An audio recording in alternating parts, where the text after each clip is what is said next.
ligaya mo ay laging nararanasan. Walang oras na kami pinabayaan. Bawat sandali ikaw ay nariyan, tapat kang ang tunay. Sa bawat araw, pag-ibig mo ay laging nararanasan. Walang oras na kami iyong iniwan. Bawat sandali ikaw ay nariyan, tapat kang ang tunay. Kaya naman, O Diyos, wala kaming ibang nais kundi ang ialay sa'yo ang lahat ng pagsamba. Walang hanggang papuri sa'yo iaalay, walang hanggang pasasalamat sa'yo ibibigay. Napakabuti mo, Diyos, sa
Pakinggan po natin ang salita ng Diyos. Sinabi ni Jesus sa kanila, "Humayo kayo sa buong mundo at ipangaral ninyo ang magandang balita sa lahat ng tao. Ang lahat ng sasampalataya at magpapabautismo ay maliligtas. Bilang mga tagasunod ni Kristo, ipangaral natin ang magandang balitang makapagliligtas sa lahat."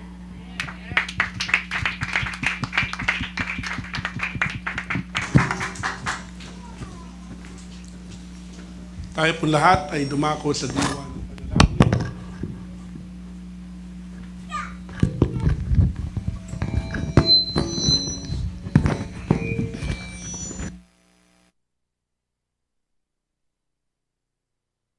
Ilang Diyos, aming amang makapangyarihan sa lahat, nagpapasalamat po kami sa gabing ito sapagkat kami, Panginoon, ay nakadako sa lugar na ito na Ikaw ang nagbigay sa amin ng kakayahan at pagnanasa na gawin ang iyong kalooban.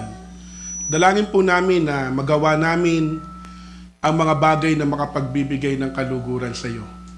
Tulad ng aming pong pagsamba sa iyo sa pamamagitan ng mga awiting espiritual na amin pong aawitin sa oras na ito. Dalangin po namin na pakapuspusin po ninyo kami ng iyong banal na Espiritu upang sa gayon, Panginoon, ang lahat ng bagay namin pong gagawin sa oras na ito ay maayon sa iyong kalooban. Dalangin din po namin na maging sensitibo kami sa pagkilos ng banal na Espiritu. Alam po namin, Panginoon, ang iyong presensya ay nasa amin pong kalagitnaan sa mga oras na ito. Naniniwala po kami na sa tuwing kami nagkakatipon ng iyong presensya ay naroroon. Gawin namin ang lahat ng bagay ng mayroon pong kabanalan, may pananampalataya at pag-ibig, Panginoon. Gawin namin ito upang ikaw ay maparangalan, upang ikaw ay maitanghal, upang ikaw ay madakila. Hindi ang amin pong mga sarili. Dalangin po namin na pangunahan po ninyo ang bawat itatayo po ninyo, Panginoon, sa oras na ito upang pangunahan ang gawaing ito. Salamat po. Ito po ang aming pong dalangin sa pangalan ni Jesus, naming Panginoon. Amen.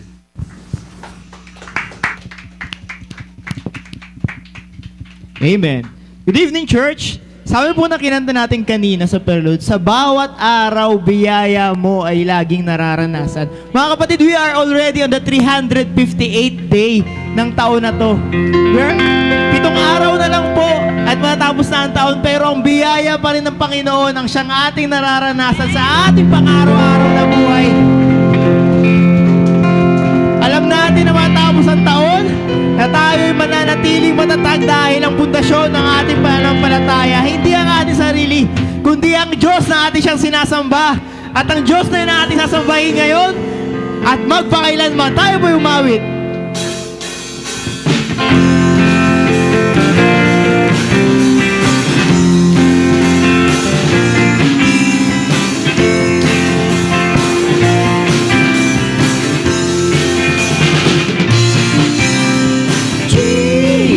You're my firm foundation. I know I can stand secure. Jesus, you're my firm foundation. I put my hope in your holy word. I have my hope in your holy word. I have a living hope. I have a living hope. I have a future. I have a future. God has a plan for me. God has a plan for me. Of this I'm sure. Of this I'm sure. Jesus, you're my firm foundation. I know I can stand secure. Jesus, you're my firm foundation. I put my hope in your holy word. I put my hope in your holy word. Your word is faithful. Your word is faithful. Mighty in power. Mighty in power. God has delivered me.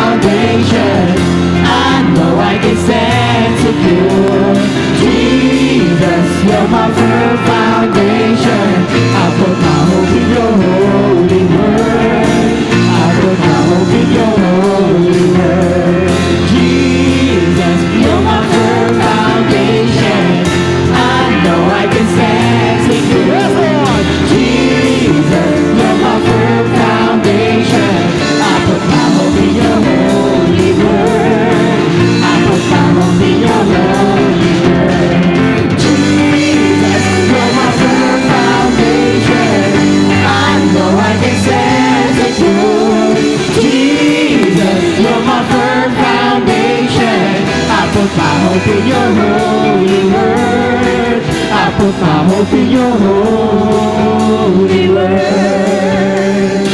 You're my firm foundation. You're the rock of my salvation. You're my firm foundation. We are free. And we are free from the Lord. From the bondage of sin, we are no longer bound by the fear of man. Spirit knows, the Spirit knows. Draw us in and fill our hearts with joy again as we rejoice in your presence, giving thanks for your goodness, singing praise for your loving kindness. Fill our hearts with joy again as we rejoice in your presence, giving thanks for your goodness, singing praise. We rejoice in you. We rejoice in your presence. For your presence, give us peace. We are free from the Lord, from the bondage of sin. We are no longer bound by the fear of man. So Spirit, come, draw us in and fill our hearts with joy again as we rejoice in your presence, giving thanks for your goodness, singing praise for your loving kindness. Fill our hearts with joy again as we rejoice in your presence, giving thanks for your goodness, singing praise. We rejoice in you. We rejoice in you. We rejoice in you.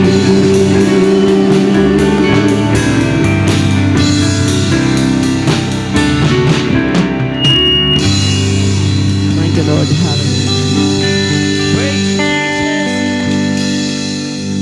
Purihin ka, Panginoon, at patuloy kaming aawit sa pangalan mo. Maraming salamat, Panginoon, sa iyong biyaya na patuloy namin natatamasa.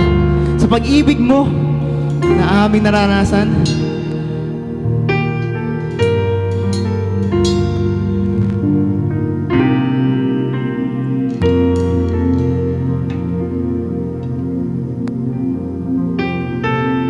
Maraming salamat, Panginoon, sa iyong sukdulang biyaya. Patuloy namin panasalamatan, Panginoon.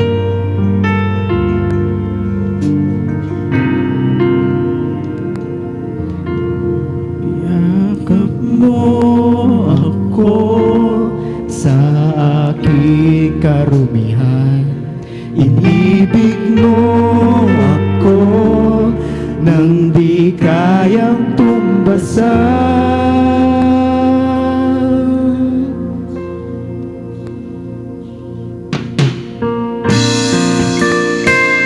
Halika, Panginoon, gitna ng aming karumihan, kami tinawag mong iyong anak. Inibig mo, Panginoon, kahit hindi kami karapat-dapat. Habang hindi karapat-dapat, pagkukulan ng habag at wagas mong pagsinta.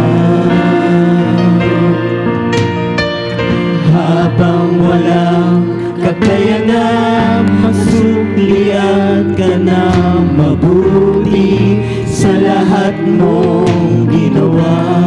Yakap. Iyakap mo ako sa aking karumihan. Inibig mo ako nang di kayang tumbasan.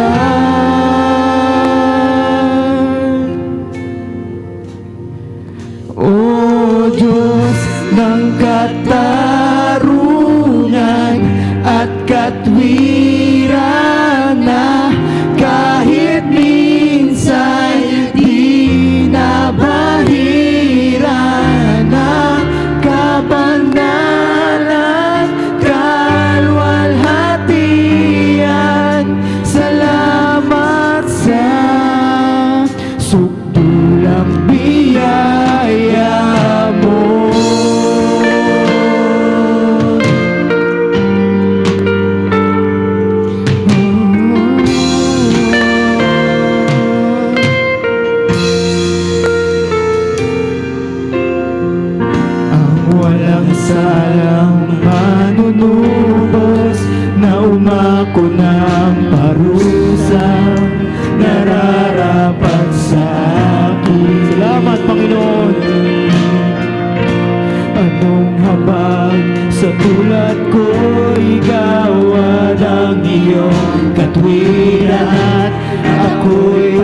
verse. Let us adore our Lord.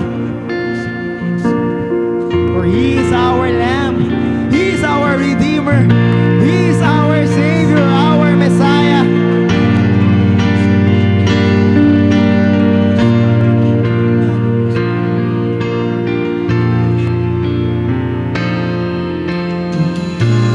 Let us adore Him.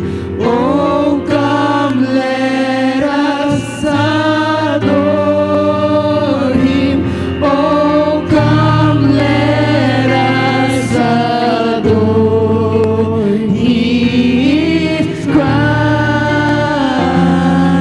the Lord. Once again, let us adore Him. Oh, come, let us adore Him. Oh, come, let us adore Him. Oh, come, let us adore Him. He is Christ the Lord, for He is worthy. For He alone is worthy. For He alone is worthy. For He alone is worthy. Is Christ the Lord. Once again, for He alone is worthy.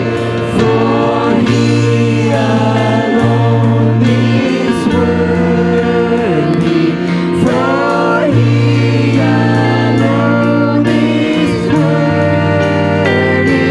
For He alone is worthy. Is Christ the Lord. For the very last time, let us adore Him.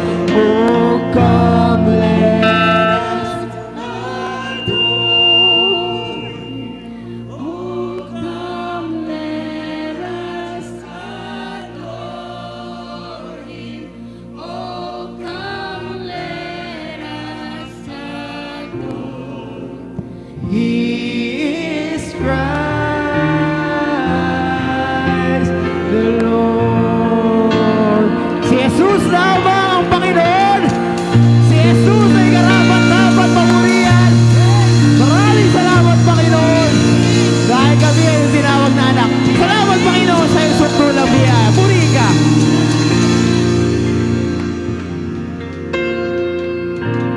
Amen. Oh, come, let us adore Him.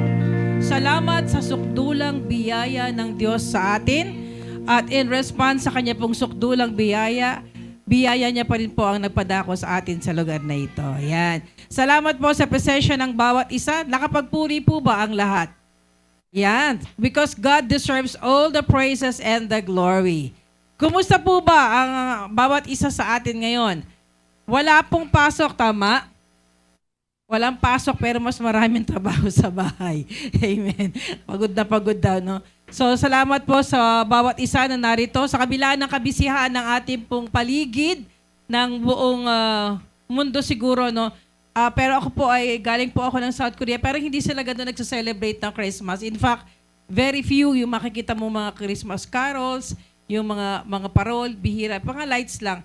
Ang pinakamasaya daw na pagdiriwang ng Pasko is walang bansa kung hindi ang Pilipinas lang. But then, sa kabila po ng kabisihan ng bawat tao sa paligid po natin, tayo po ay pinili nating dumako sa lugar na ito upang magpuri at makinig ng salita ng Diyos. Yan. Salamat po sa presensya ng ating Panginoon. Sa oras po na ito, dahil po tayo ay narito upang magbigay ng papuri at pasasalamat sa Panginoon, sino po ang matapang na mauuna at kukunin ang oportunidad dahil bakante po ang ating slot sa oras na ito? Sino po ang magpapasalamat o hinihipo na magpasalamat sa Panginoon sa oras na ito? Yan.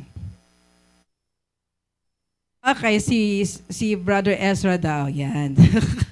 Binovolunteer ang tatay niya.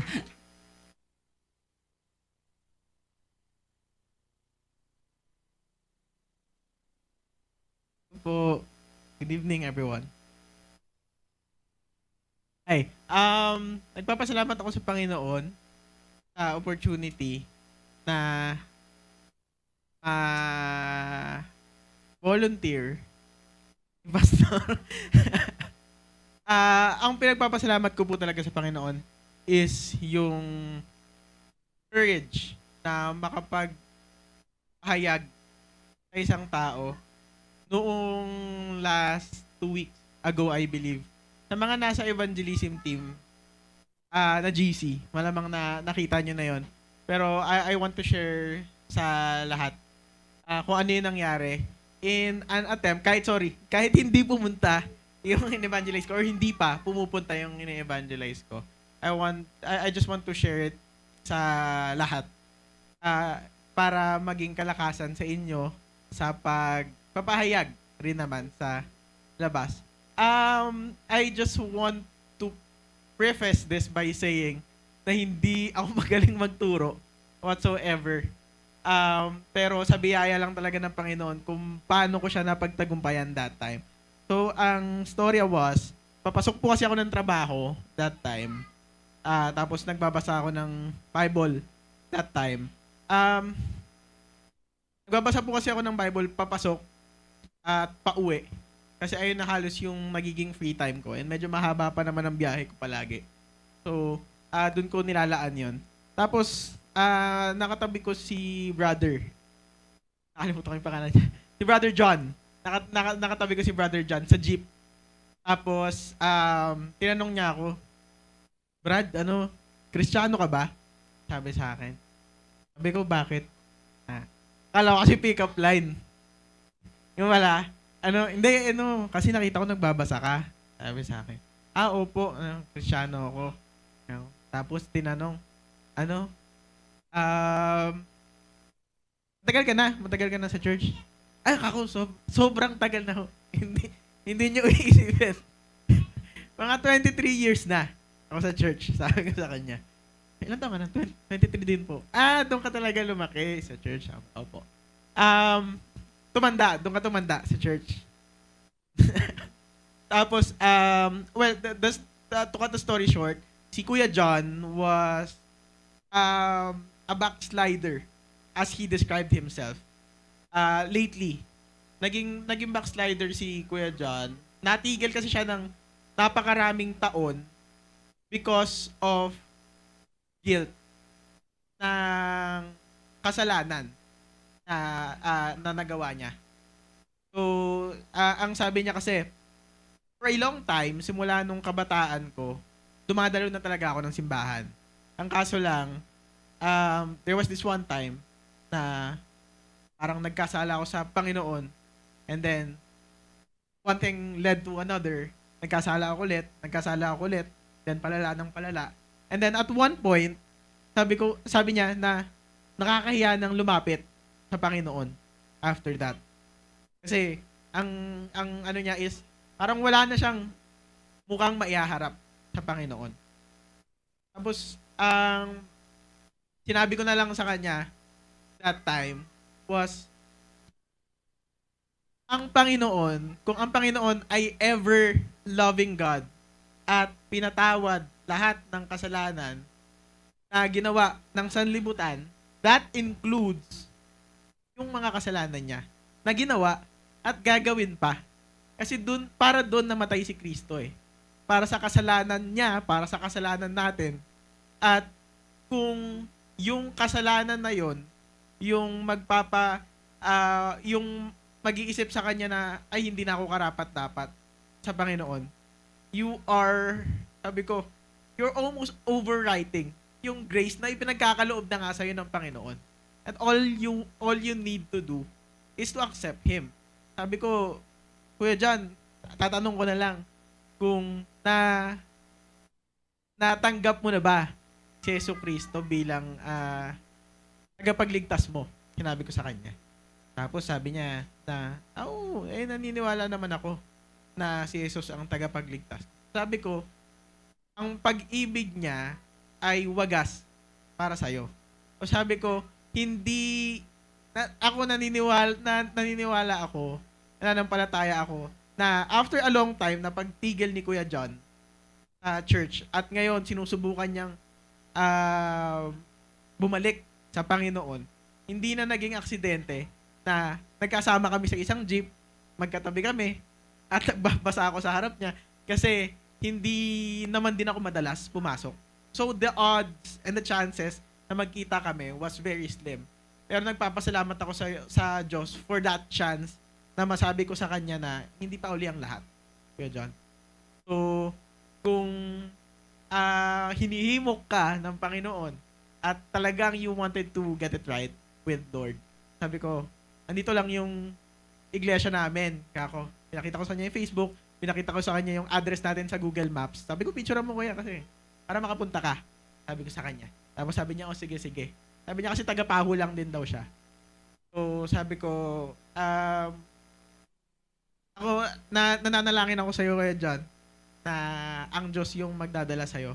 Pero, whether or not, nagpapasalamat ako na nagkaroon ako ng tsansa na makilala ka at magkaroon tayo ng konting pag-uusap lang.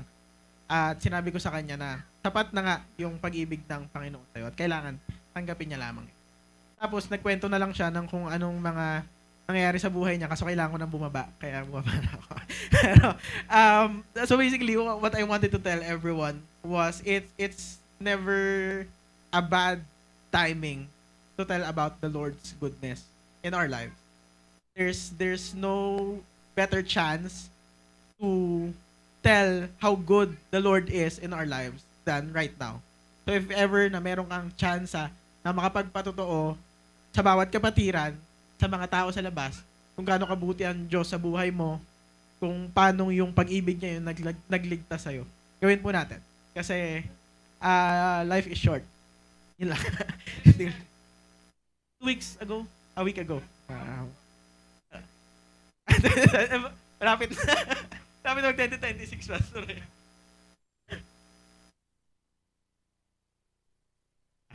Thank you po. Salamat. Yan, salamat sa Panginoon na buti bumaba na. Okay. Meron pa po ba yung mga birthday celebrant ng mga Decembers natin dyan? Hello, hello. Okay. Ako na magtatawag.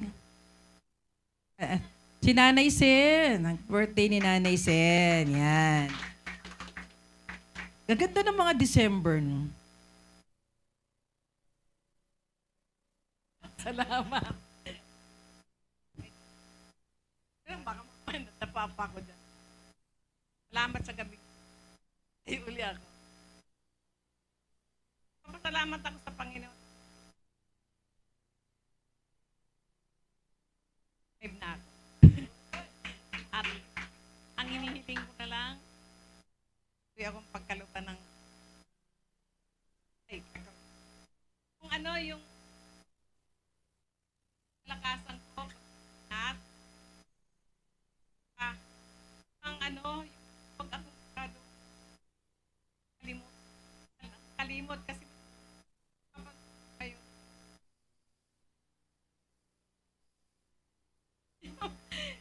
kaya nakakalimutan kaya yun ang hinihiling ko sa Panginoon.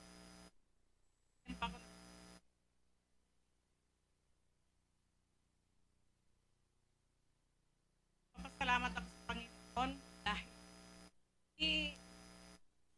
atin din at pinait na hindi natin alaman ang kanan at ang dapat natin sakit landas para sa kaligtasan natin lahat.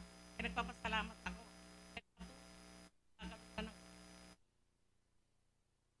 Ipag-aral ng salita ng Diyos na pinapaalam kanila sa atin ang tama salita niya, Panginoon. Salamat. Okay, salamat po. Yan, birthday. 75 years old, no? Sana abutin namin yung ganyang edad, no? Ako din po ay nagpapasalamat sa Panginoon. Kung maaalala ko po, palagi po namin isinasama sa prayer yung pong ating mga pinangako sa Panginoon sa church lot. If you remember, nung start po nitong year na to, tayo po ay nagkaroon ng pledges para po sa ating mga church lot. Yung aking pong pinledge ay again by faith, although may sinasahod naman po ako, but then po, Yun po yung so far yung naging pinakamalaking pledge na ibinigay ko. Ang prayer po namin palagi sa amin pong sa family and dito po sa ating pong every Monday, apology po, hindi ako nakaka-attend, na mabigyan po tayong patuloy ng ng pagnanasa at kakayanan na maibigay po natin. No? Yung pagnanasa po is binigay na sa atin ng Panginoon kasi nagsulat tayo doon sa papel. Yung kakayanan na lang po ang hinihingi natin sa Panginoon. Malapit na po, sabi kanina ng ating pong song leader, 358 na pala, malapit na. We still have, ilan na lang, 7 days na lang almost, no? 7 days na lang. Tapos, yun po yung ating bigayan. At wala pa po ako naitabi ng mga panahon na yun. Wala pa po ako naitabi. At ako po yung nagpapasalamat sa Panginoon sa kanya pong ginawa sa pagpapala po na patuloy na pinagkakaloob niya. At nakakatuwa po, no? Actually, itong December po is blessed po ang aming family because medyo marami pong natanggap na accomplishment. Simulan ko na kay Ezekiel. Si Ezekiel was declared champion po yung grupo niya sa kanila pong party. Magkano premyo mo, be? Sumunod po si Ezra was chosen also as the Rookie of the Year. And si Elisha was also chosen out of 250. 5 lang silang napili. So ako po ay na-challenge. Kasi parang ini-expect nila. Nagkaroon po kasi kami ng biggest loser sa opisina. At sa akin po is mission impossible yun. Kasi lalo na po ang dami kong, meron ako isang out of town, isang out of the country, 11 na event na nangyari ngayong December. So yung pong mag-lose ng weight ay napakahirap para po sa akin. Napakasarap pong kumain. Alam po ng mga nakakasabay kong kumain yan. And ang challenge nila sa akin, baka naman. So, sabi ko, ang goal ko na lang po ay hindi ako, kasi ang usapan po sa opisina, kapag ka nag-gain ka ng weight, magpe-penalty ka.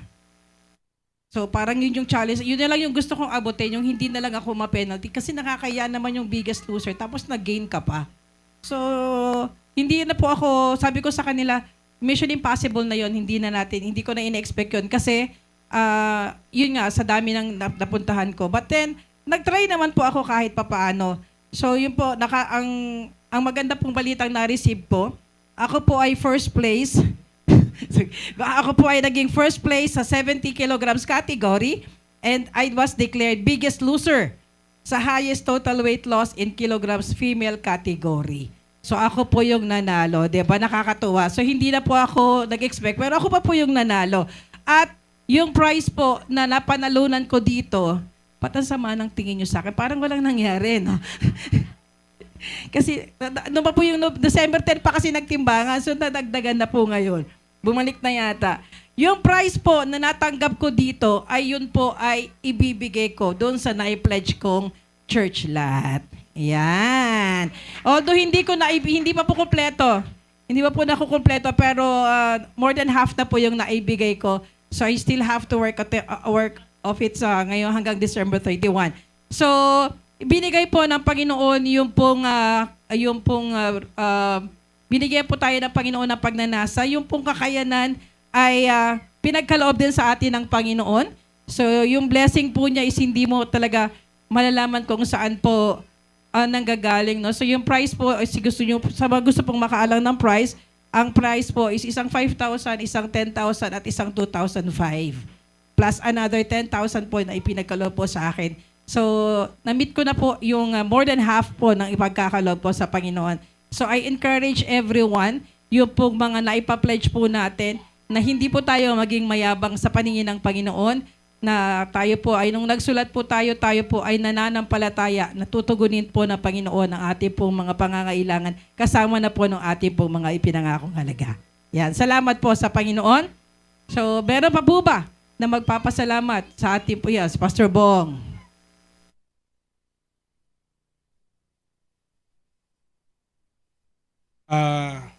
Nais kong pasalamatan ng Panginoon kasi last Saturday, nagkaroon kami ng luksang parangal dun sa kasamahan naming Lupon na namatay. Nung sabihin sa amin ni Kapitan na magkaroon ng ganong program ulit, nagpray ako sa Lord na magkaroon ako ng chance na may pahayag ang mabuting balita. So, buti na lang, yung aming secretary, hindi naman kasi ako maepal sa barangay. Ano. Pinagkatiwala sa akin yung pag-MC, kung paano yung flow na gagawin. Kaya lang, ano to biglaan. Dapat siya ang papapil nun. Pero dahil sa sobrang kabisihan niya, ilang oras na lang, sa akin niya na pinagkatiwala yung flow. So, dahil sa akin pinagkatiwala ang flow, may chance ako na kasi bago yon, sabi kasi nung kapitan, lahat ng lupon gusto ko magsasalita. Kaya lang ayoko nung mahaba. Maikli lang, sabi niya gano'n. Kasi ilang lupon kayo. 20 kayo, 19 na lang kayo. Sige po, Kap. So, dahil ako ang Masters of Ceremony, so pinangunahan ko ng pangangaral ng mabuting balita. So, natutuwa naman ako dahil meron pong ilang mga nag-response habang ako po ay nangangaral ng mabuting balita. Kaya lang, yung mga nag-response, yung mga kamag-anak na malalayong pinanggalingan sa Pampanga pa. So, natuwa sila na yung palang kaligtasan daw, pwede palang matiyak. Sabi ko, oo naman po, kasi yan po yung hindi natin nabibigyan ng pagpapahalaga. So, gayon pa man, nagpapasalamat ako sa Panginoon kasi nakapag-tanim ako ng mabuting balita. Ang Lord na ang bahala sa kanila kung paano sila lalago sa kanilang nawa. Kung binigay ko naman yung Facebook ko, if they really interested, sabi ko sa kanila, magano sila sa akin, makipag-communicate. So, yun po, yun yung bagay na pinagpapasalamat ko sa Panginoon kasi talagang gusto ko sa huling sandali nung kasama namin lupon, bagamat siya ay napangaralan na po namin kasama nung aking mga lupong. Kasi talagang pag binibisita namin yon, word of God at mabuting balita ang sinasabi ko sa kanya.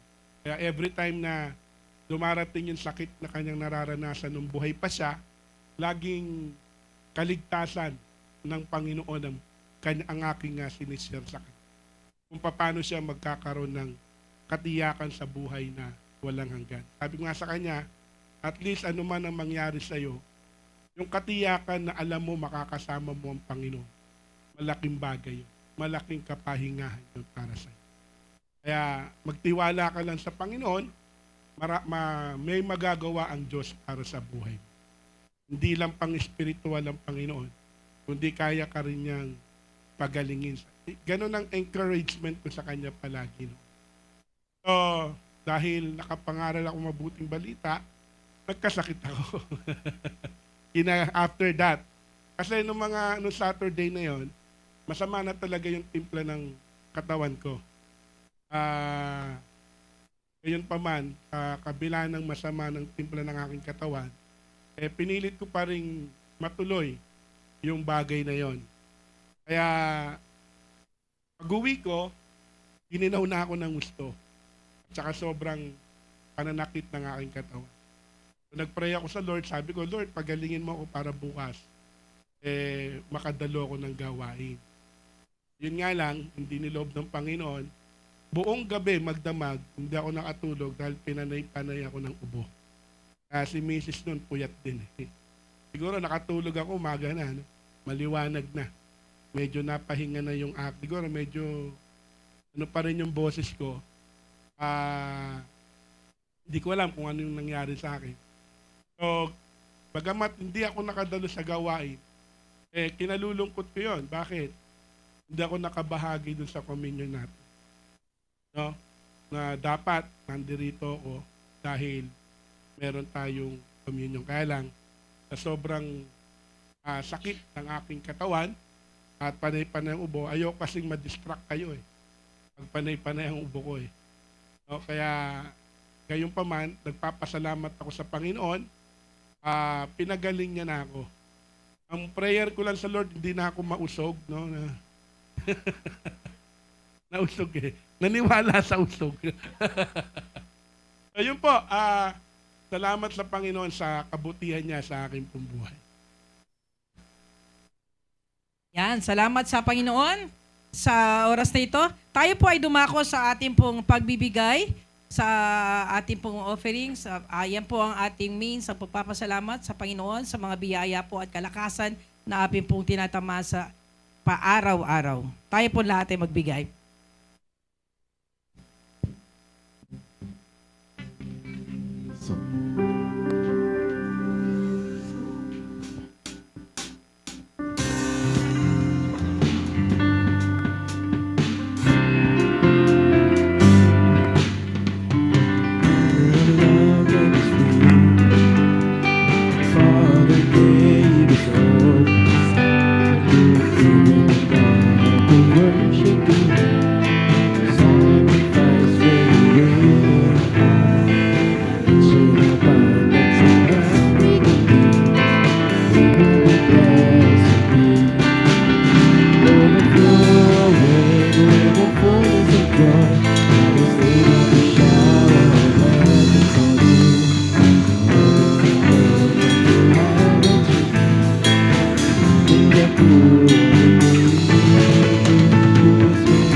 Tayo pong lahat ay dumako sa diwa ng panalangin sa ating mga kaloob sa gabi pong ito.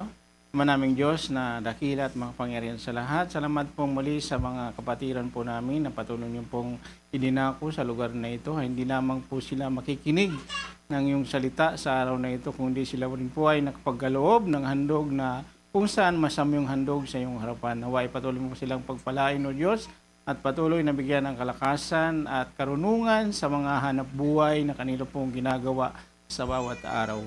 Patuloy nga po ang iyong pagpapala sa aming pong mga buhay sapagkat tunay nga na kayo po ay tapat at nangako na hindi nauubos ang iyong kayamanan at patuloy mong pinagkakaloob sa bawat isa po sa amin. Naway patuloy po na guminhawa ang kanilang mga buhay hindi lamang po sa taong ito kundi sa mga susunod pang mga taon sapagkat kayo po ang unang kanilang pong pinagbibigyan ng parangal. Salamat po Panginoon sa gabi pong ito. Tanggapin niyo po ang biyaya na kung saan binagkaloob po nila sa inyong harapan. Sa pangalan po ni Kristo Jesus, ito po ang dalangin. Amen. Amen. Para po sa ating mga announcement, excited na po ba ang lahat sa December 28? Yes. Anong meron? Yan. Thanksgiving po natin dito sa ating pong iglesia. Thanksgiving is on December 28, 2025. That will be on Sunday. Yan. Again, ano po ang dress code? Nakabili na ba ang lahat? Bohemian Earth Tone Colors. At of course, ang mga performances ng bawat grupo. Yung 4 na grupo. Yan. Yung final practice will be on Sunday. Yan. And of course, as Christian, tayo po ay hindi tayo naniniwala sa exchange gift. Yan. Kasi pag sinabi po nating exchange gift, kung sino lang yung nagbigay, yun lang yung bibigyan natin, no?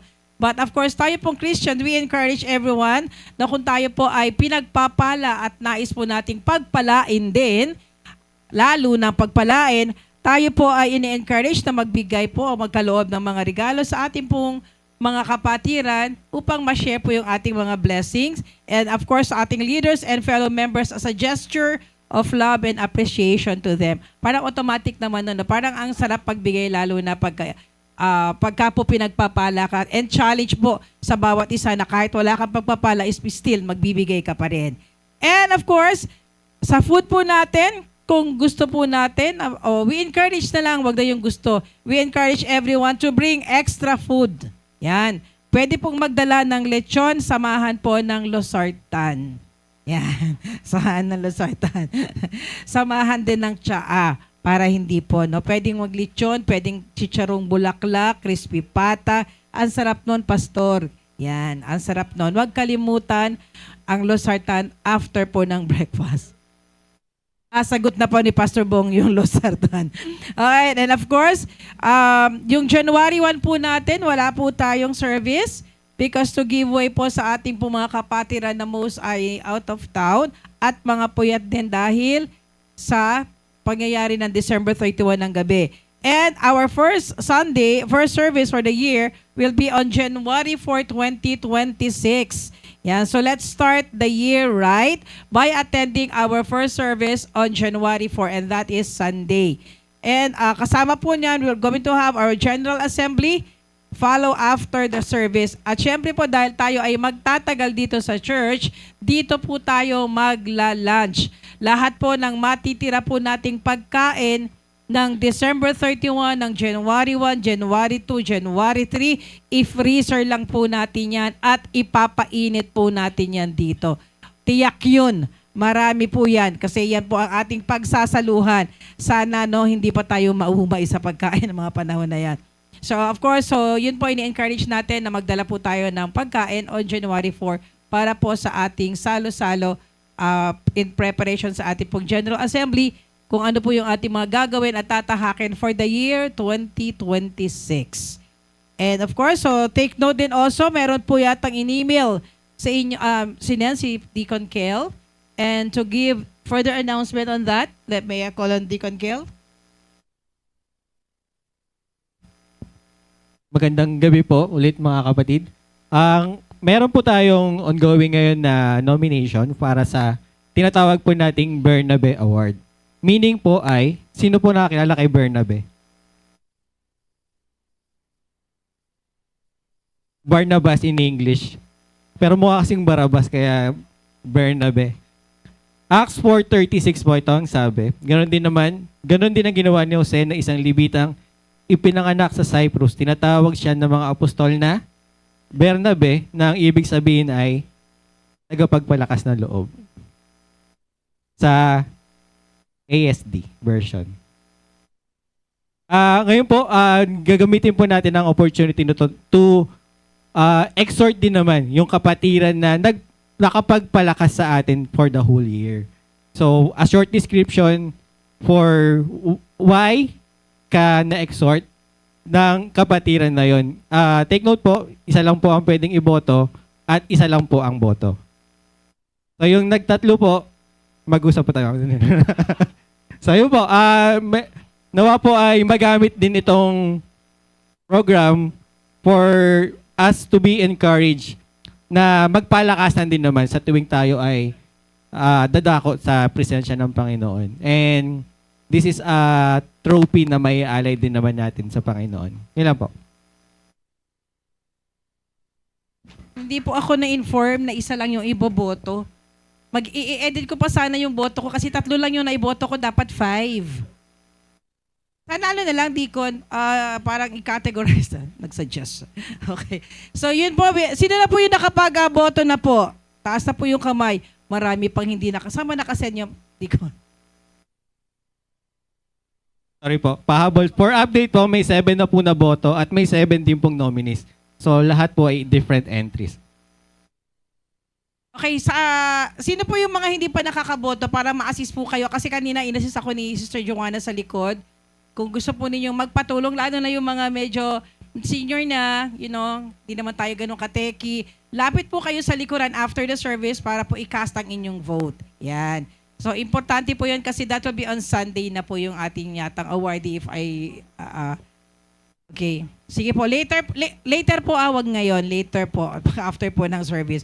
So with that, may I call on our pastor para po sa pakikinig ng salita ng Diyos na ibibigay po sa atin ng kanyang lingkod, Pastor Ferdy San Miguel.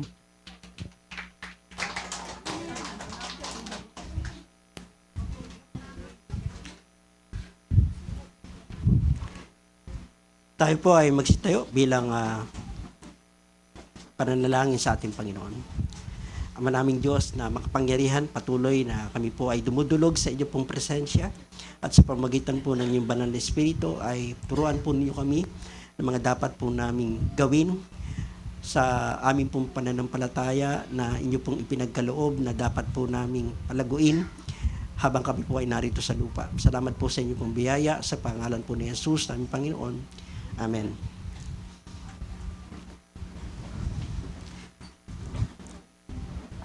So last Sunday, tinalakay po natin kung paano po tayo hahayo at bakit po niya tayo pinapahayo upang ating pong ipahayag o maging patotoo, maging saksi ng Panginoon sa mabuting balita ng kanya pong muling pagkabuhay.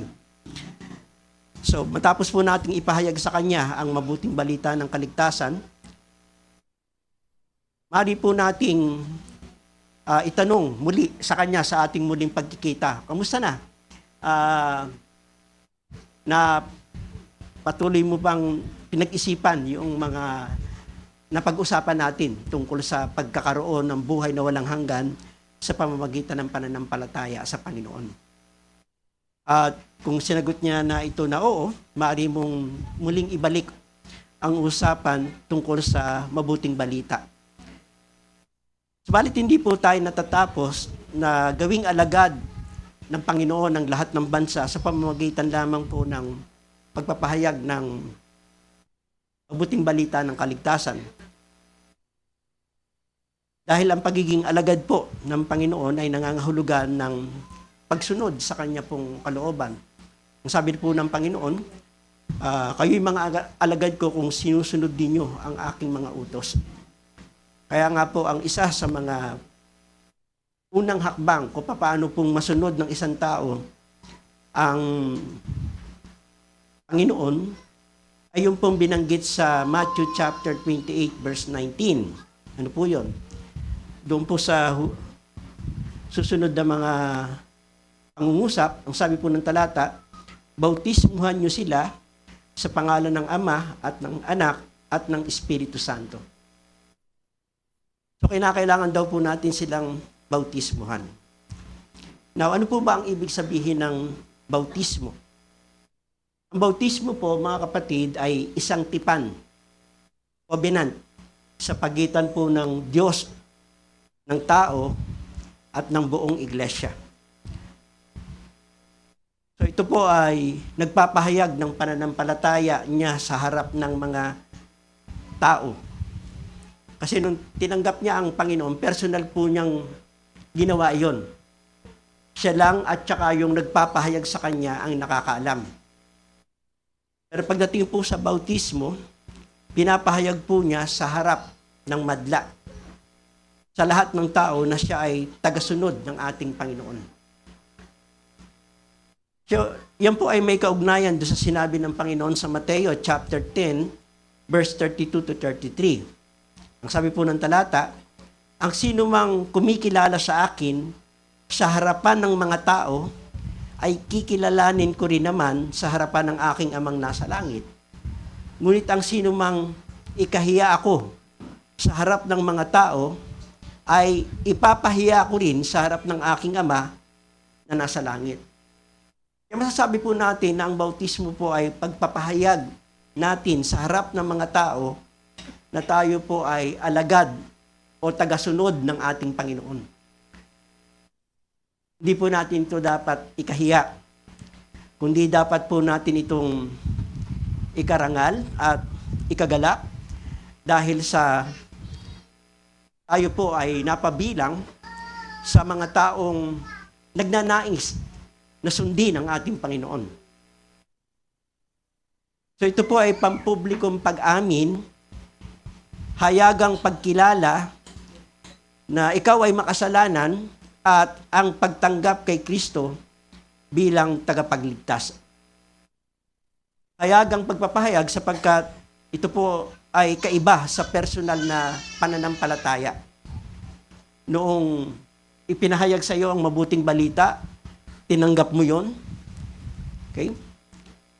Kaya ito po ay iba sa bautismo. Ang bautismo po ay iba doon sa pagpapahayag mo, personal, ng pagtanggap sa Panginoon.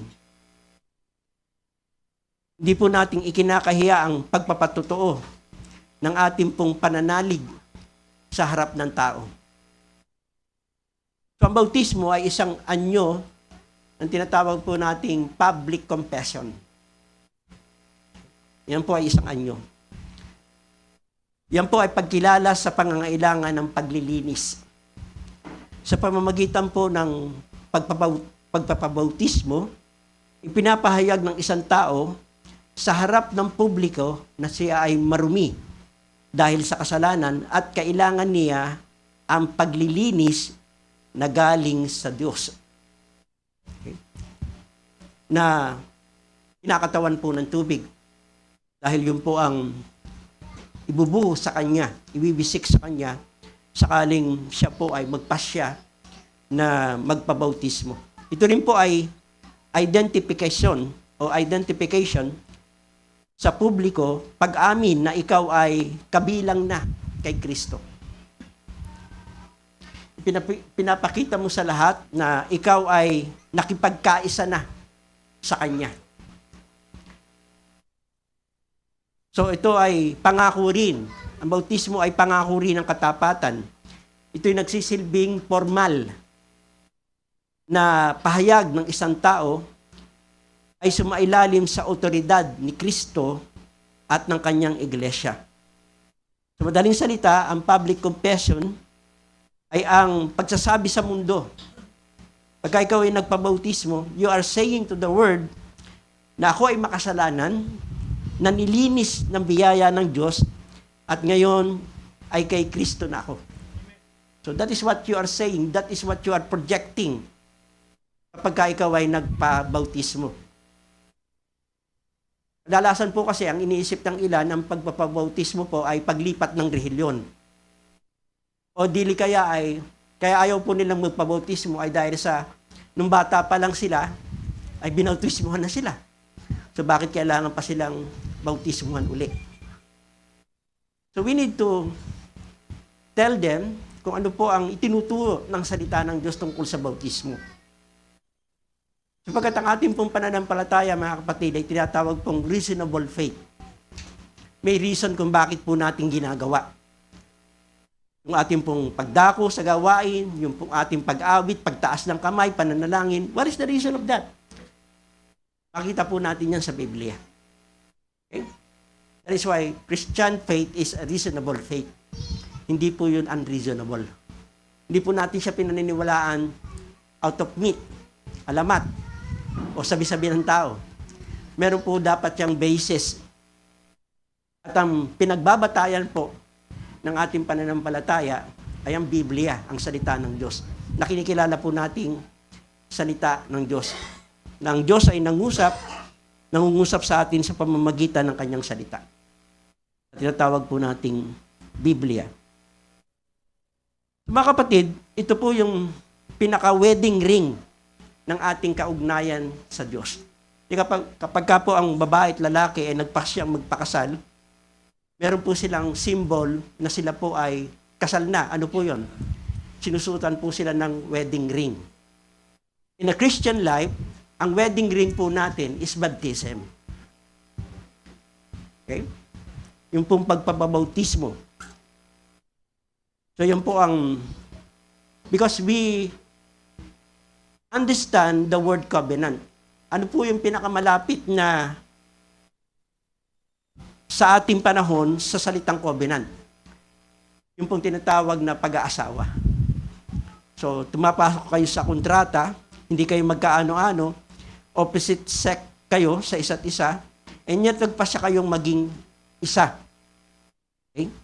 Mag-asawa, and that is a covenant. Okay? Na inyong pinagpasyahan na kayo'y magsasama sa hirap at ginhawa, sa sakit o kalusugan, dahil sa kayo ay magkaisa na.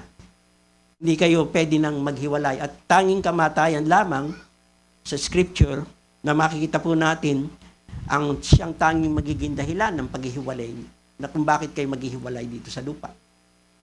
So yun po yung pinaka-standard ng Panginoon. Pagdating po sa pag-aasawa, it is a covenant ng dalawang nilalang sa Diyos na sila po ay pinag-isang dibdib na. To understand what covenant is.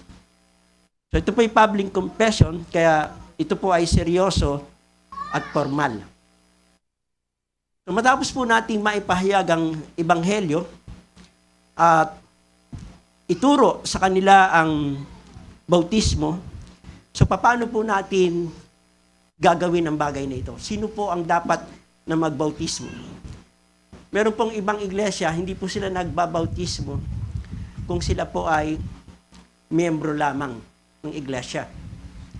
But in the scripture, makikita po natin, si Felipe po, isa sa mga tagapaglingkod sa hapag, ang nagbautismo sa eunuko.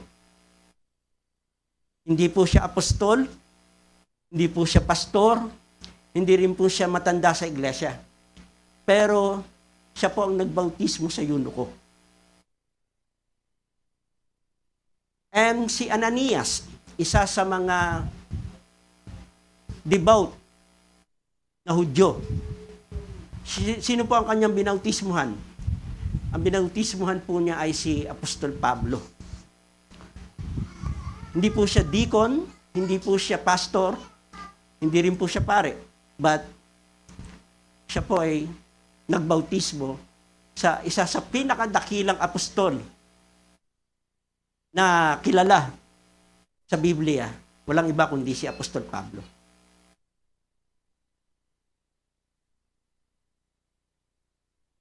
So maaari pong yung tao na nagpahayag mismo ang siyang magbautismo doon sa taong pinagpahayagan niya ang magbautismo rito. Okay? Maaari din po na ikaw ang nagpangaral at ipapabautismo mo sa iba yung taong binahaginan mo ng salita ng Diyos. Pwede rin pong ganon, mga kapatid. Kasi kung matatandaan po nyo, sinabi ni Apostol Pablo, nagpapasalamat siya sa Diyos at hindi siya nagbautismo. Meron lamang siyang ilang mga taong natatandaang binautismo sa Korinto. So, ibig po bang sabihin nun, yung pong mga tao na binahaginan ni Apostol Pablo, hindi niya binautismuhan? No. Pinabautismuhan niya sa iba, pero siya ang nagpangaral sa kanya. Bakit? Sabi po kasi ni Apostol Pablo, hindi siya tinawag ng Panginoon para magbautismo, kundi para mangaral ng salita ng Diyos. But it doesn't mean na hindi po siya nagbabautismo. Meron din po siyang bautismo, pero hindi po yun ang priority ng kanyang ministry. Baptize a person. Kung meron man pong babautismuhan, ay pinababautismuhan niya sa iba. Maaari po yun. And we do not know kung sino po yung ibang tinutukoy doon. Because kung makikita po ninyo si Apostol Pedro, nung siya po ay nangaral kay Cornelio, at bumaba ang banal na espiritu sa kanila, bagamat hindi pa sila nababautismuhan. Okay? Ang sabi po ng scripture, sinong makapipigil sa kanila para hindi sila bautismuhan? So, pinabautismuhan sila ni Apostol Pedro. So, hindi mismo si Apostol Pedro ang nagbautismo, okay? Pero, pinabautismuhan niya sa iba. So, maari po yun. Pero kung wala pong, sinasabi po nating tao na iba para magbautismo, then tayo po ang naatasan sa ganun pong gawain. Okay? So, ang ating pong bibigyan ng pansin, mga kapatid, yung pong taong nagpahayag. Pagkatapos mong magpahayag at itinuro sa kanya ang bautismo, paano mo siya babautismuhan? Okay? So, una, meron po tayong tinatawag na pagtatanong.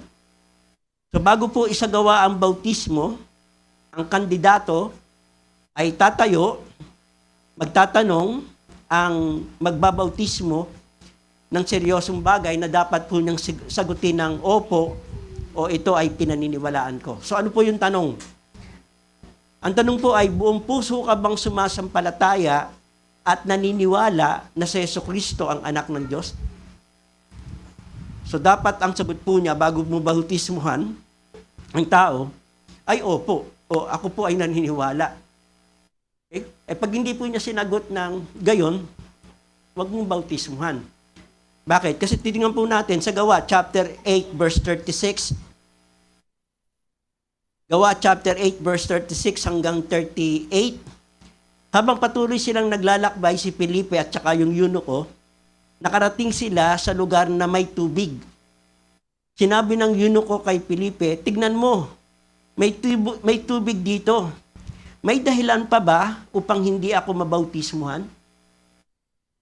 Verse 38, pinahinto ng eunuko ang karwahe, lumusong sila sa dalawa sa tubig at binautismuhan siya ni Felipe. By the way, sa verse 37 po kasi ang nakalagay doon, maaari kung sumasampalataya ka ng buong puso. At ang sagot po niya, sumasampalataya ko na si Jesucristo ay anak ng Diyos. So pagdating po natin sa verse 38, doon po pinahinto ng eunuko ang karwahe, lumusong sila dalawa sa tubig at binautismuhan siya ni Felipe.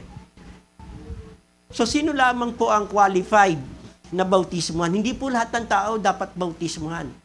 Kailangan meron po siyang pananampalataya o sumasampalataya po siya doon sa ebanghelyo na ipinangaral mo. So makita po niyo sa Biblia, mga kapatid, sunod-sunod po yan eh. Hindi po mauna ang bautismo, tsaka mo ipapangaral, no. Mangangaral ka muna bago ka magbabautismo. Mark chapter 16 verse 16, anong sabi ng talata? Ang sino mang sumampalataya at mabautismuhan ay maliligtas. Ngunit ang ayaw sumampalataya ay paparusahan. Okay? So, hindi po nakapagliligtas ang bautismo. Bakit sinabi ng 16:16 na maliligtas ang sino mang sumampalataya? Kasi po, kapag sumampalataya ang isang tao, hindi naman siya tatanggi na magpasailalim sa bautismo. Sino po ang tatanggi doon sa bautismo? Yung hindi sumasampalataya. So, as I said, yun po ay public declaration. Pagpapahayag mo sa manla, sa tao na ikaw ay mananampalataya sa Panginoon. Sinasabi mo na ikaw ay sumampalataya sa Panginoon. Okay? So, kadalasan, ay ginagamit ng ilan yung pong paraan ng paglulubog para bautismuhan. Pero wala po tayong makikita doon sa Biblia, both from the Old Testament and the New Testament, na inilubog ang sinumang taong binabautismuhan. Saan po nila kinuha yon? Kinuha po nila yon out doon po sa mga katuruan na hindi nakabatay sa katotohanan ng salita ng Diyos. Kasi ang una pong pangunahing argumento, ang bautismo ay simbolo. Ang bautismo po ay simbolo ng purifikasyon, paglilinis mula sa kasalanan, at identification sa pagkakaisa sa Espiritu. Ano po ang maling aral tungkol sa bautismo? Mali po ang turo na ang bautismo ay dula-dulaan ng paglilibing kay Jesus. Ang tubig ay hindi libingan, kundi panlinis. Okay? Hindi po ginagamit ang tubig na paglilibing. Kaya nga po, ang illustration po nila doon, kapag ka ikaw ay babautismuhan, ilulubog ka sa tubig. At pagka ikaw ay inihaw, nagre-resurrect ka. So, hindi po yun ang ibig sabihin ng tubig. Ang tubig po ay hindi paglilibing, ang tubig po ay paglilinis. At yan po ay makikita natin sa Ezekiel 36 verse 25. Ano pong sabi ng talata? Ezekiel chapter 36 verse 25. Wisikan ko kayo ng malinis na tubig at kayo'y magiging malinis. Paano daw sila magiging malinis? Sabi ng talata, kapag winisikan sila ng malinis na tubig. So, dapat po malinis na tubig ang iwiwisik mo doon sa tao. Okay? So sinabi ba ng talata, ilulubog kayo sa malinis na tubig? Hindi po. Winiwisikan po ang binabautismuhan. Hindi po nilulubog. So wala po kayong makikita sa scripture na inilubog. Every passage ng scripture, ang tinutukoy po ng paglilinis na ginagawa is always pagwiwisik o kaya po ay pagbubuhos, but never na paglulubog. So may symbol po kasi ang baptism eh. Okay? Tamang paraan makukuha mo yung tamang meaning. Pagka mali yung paraan mo, mali yung meaning. So, pagka inilubog mo yung tao, libing ang pinag-uusapan doon, hindi yung kanyang paglilinis sa kasalanan. So, that's different. Kasi mali nga yung paraan na ginamit mo. Nilubog mo yung tao eh. Sa halip na wisikan mo o buhusan mo. So, I know, mga kapatid, na yung pong paglulubog ay talamak sa lahat ng simbahang ebangheliko. Ebanghelikong protestante. Nakikita po natin yan. Kakaunti lang po ang nagtuturo tungkol sa pagwiwisik at pagbubuhos. Pero kung titignan po natin sa Biblia, ang tama pong paraan ng paglilinis na makikita po natin ay hindi po paglulubog, kundi pagwiwisik. So kung yun po ang tinuturo ng Biblia, doon po tayo dapat, yun po ang dapat nating gawin. Okay? So kung may magtatanong po sa atin, alam natin ang sagot, bakit kayo nagwiwisik sa pagbabautismo at hindi naglulubog? Kasi sabi ng Scripture, ganun. Meron ka bang nakita sa Scripture na nilubog sa bautismo?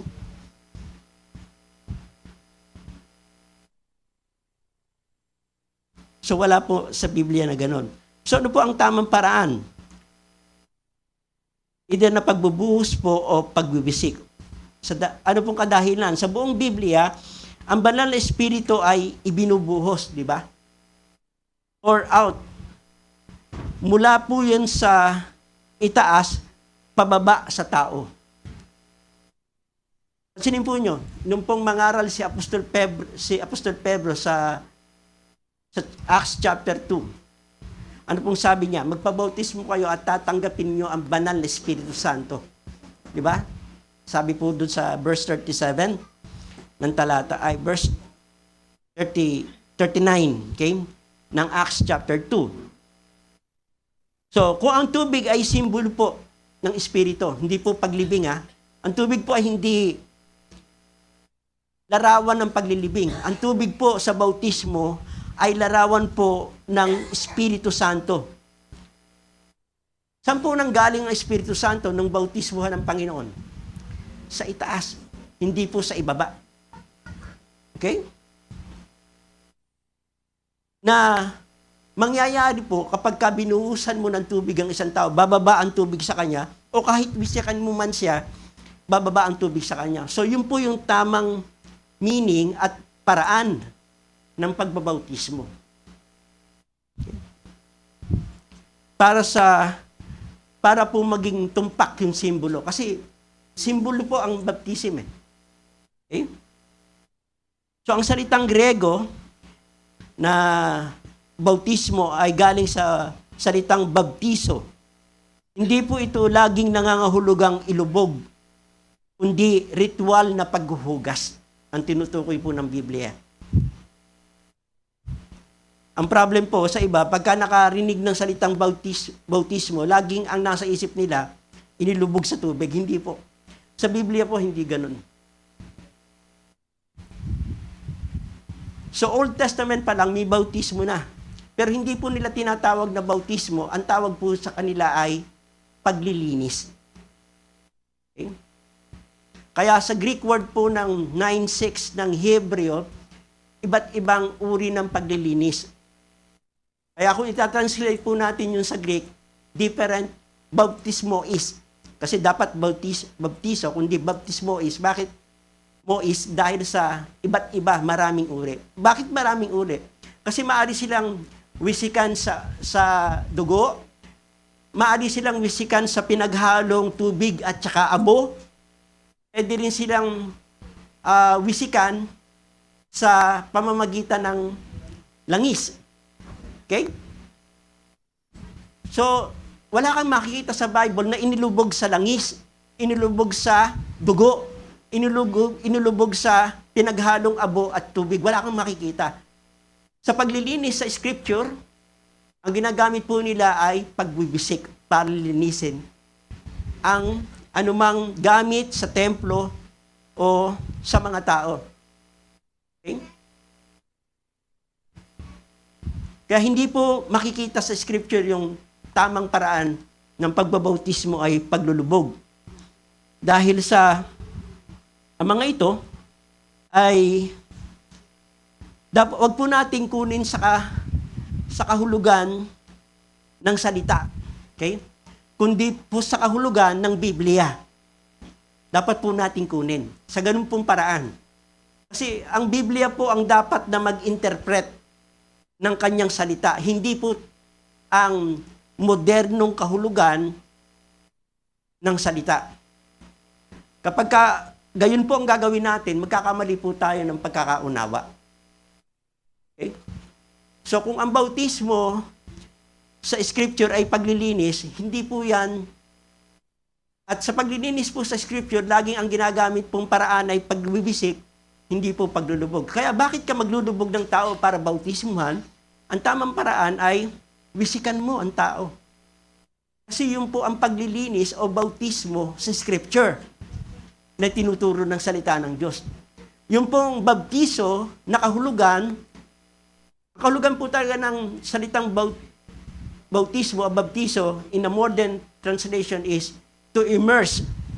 Pero pwede rin po siyang to dip, to plunge, or to sprinkle and to pour. Kasi nagbabago po eh. Diba? Nagbabago po ang word. Okay? Katulad noon, ang tawag sa mga tatay, erpat. Sa nanay ay ermat. Pero noon, ang tawag noon ay daddy, ina, ama. Okay? So as time goes by, nagbabago po ang word. Okay? Kahulugan. Kaya, hindi po natin siya dapat kunin sa kanyang kahulugan mismo. Kasi sa Greek po, ang ibig sabihin ng baptizo is to immerse, to dip, to sprinkle. Anong tama? Sprinkle ba? Pouring ba? O immersion ba? Sa baptizo, iisa yan eh. Ngayon, anong ginamit ng scripture pag sinabi doon sa salitang baptizo? Hindi lang po immerse. Pwede rin pong sprinkling. Or pouring. Pagbubuhos. Now, para malaman po natin, paano po ba naglilinis ang mga Hudyo sa kanilang panahon? Nilulubog ba nila? Wala po tayong makikita. Ang tamang paraan po, and mostly na ginagamit po ay sprinkling or either pouring. Pagbubuhos. But not immersing. Yes. Tatalakayin natin yan. Okay? So, ano po yung katibayan natin sa bagay na yan? So, una, yung pong 3,000 sa panahon ng Pentecoste. Natatandaan nyo, nangaral si Apostol Pedro at pagkatapos, sinabi niya, pagsisihan ninyo ang inyong kasalanan at magpabautismo kayo.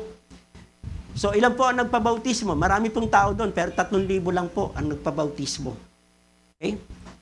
So, imposible po na may 3,000 katao sa Jerusalem dahil sa kakulangan ng tubig at oras na mas praktikal ang pagbubuhos. Bakit po mga kapatid?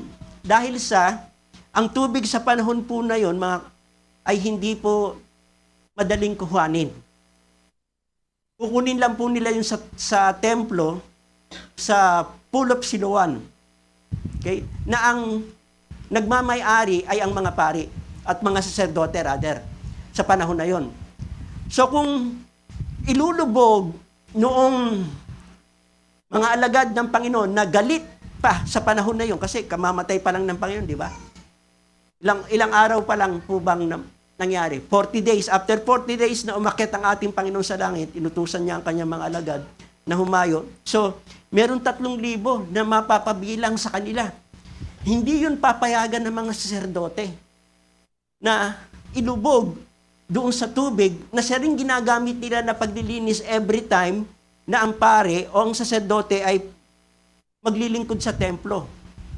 Okay? Kasi yung tubig din na yun, ang panggagalingan na yun. So tapos ilulubog mo yung 3,000 na yun, nagalit ang mga pare o mga saserdote doon sa sumasampalataya sa Panginoon dahil sinasabi nila na ito'y nabuhay ng muli. Diba? So, ano ang tamang paraan? Ilubog? Hindi. So, ang pinaka-logical na maaring gawin ng mga apostol, okay, ay wisikan ang mga taong naroon na sumampalataya sa Panginoon. So that is more logic rather than ilubog mo yung 3,000 na yan. Okay? Now, yung pong sinabi kanina ni Pastor, yung pong bautismo ni Jesus. Yung pong bautismo ni Jesus, mga kapatid, ay hindi po bautismo para sa kasalanan. Dahil wala naman pong kasalanan ng Panginoon. Diba? So, ang kanya pong bautismo ay yung pong tinatawag na pagtatalaga bilang pari o saserdote. Ang mga saserdote sa lumang tipan, mga kapatid, ay binabautismuhan hindi po sa pamamagitan ng paglulubog, kundi pagbubuhos o pagbibisik. Okay?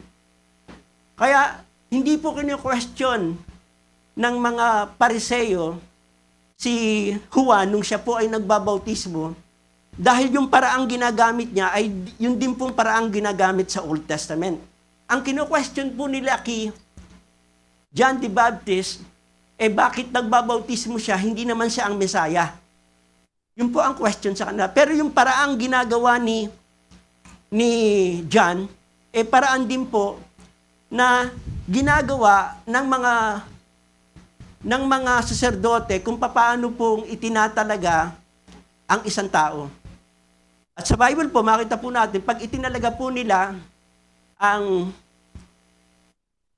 Panginoon, kasi dapat po ang maglilingkod sa templo ay 30 taon. Kaya binanggit po sa Luke chapter 1 na siya po ay, nagpasimula po siya ng kanyang ministeryo ng 30 years old na siya. So tama na. Tama na sa taon. Yung gulang ng Panginoon, batay sa Old Testament, dapat 30 years old. 30 years old ng Panginoon nung pumasok sa ministry. Now, ang isang itatalaga sa ministeryo ay dapat pong buhusan o wisikan ng tubig. Kaya hindi po inilubog ang Panginoon. Nung sinabi po ng scripture na, ano sabi ng scripture? Mahon siya. Okay? Pwede ang ibig sabihin ng mga kapatid, nasa ilog ng Jordan si Juan at narito rin ang Panginoon pumunta siya sa tubig. Okay? Pero hindi siya inilubog, swalo lang yun. Kumbaga sa dalampasigan lang yun ng Jordan. So pagtayo ng Panginoon, pagtayo ni John the Baptist, ayaw niyang bautismuhan ng Panginoon. Bakit? Sabi niya, hindi ako ang dapat magbautismo sa, ikaw pa nga dapat magbautismo sa akin. Anong dahilan at napapayag niya si Juan na bautismuhan siya? Sabi ng Panginoon, gawin natin ito para magawa natin ang buong katwiran. Okay? So, hindi po magpapabautismo ang Panginoon kay Juan kapag kailulubog siya kasi hindi po yun ang tinuturo ng salita ng Diyos. Ang paggawa po ng katwiran, mga kapatid, ay pagsunod po sa sinasabi ng salita ng Diyos. Magiging matuwid ka pag ginagawa mo ang salita ng Diyos. Kung ang isang itatalaga sa ministeryo ay ilulubog, hindi po papayag ang Panginoon na siya po ay ilubog. Kaya ang paraang ginawa sa kanya ni Juan ay katulad din ng makikita natin sa Old Testament pagka itinatalaga sa paglilingkod ng isang tao. Anong ginagawa?